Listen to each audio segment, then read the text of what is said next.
My favorite brand in the world is Gentle Monster. If you haven't heard about them, they're a Korean optical brand that is doing anything but selling opticals. Gentle Monster is an avant-garde brand that is focused on an obsession in the details, a masterclass in what your brand can learn, that when you obsess on experience and focusing on the things that are impossible to measure, you will be rewarded and will win in the long game. What Gentle Monster does great is that they are an art store first, selling opticals second.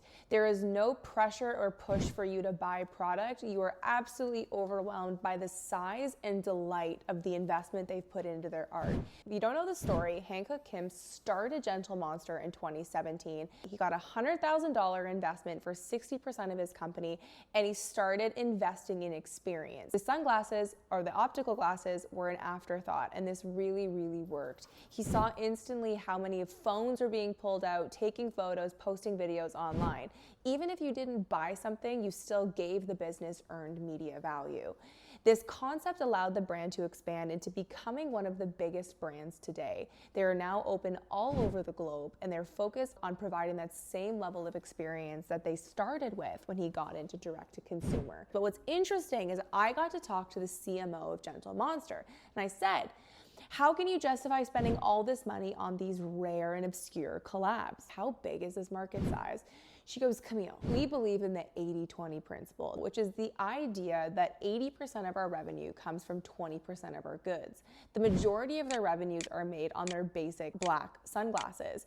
But because they're constantly doing these larger than life activations that involve both in real life activations as well as digital worldviews, they're able to bring people to come into the store to sell more of the boring sunglasses. When I was in Korea last week, I was blown away by how this brand has expanded. They're now getting into housewares, into hatwares, into tea.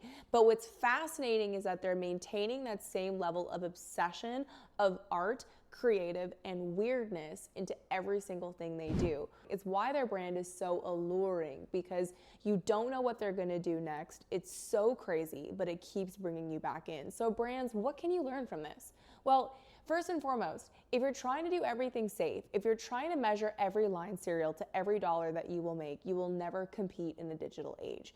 What Gentle Monster understands is that by doing the crazy, by doing the obscure, they make money off of people who show up and post for free by coming into their store.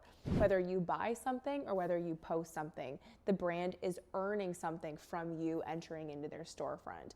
Now, if you need to start thinking in terms of experiential retail, whether it's pop-up, whether it's a physical brick and mortar location, how do you take what your brand is and create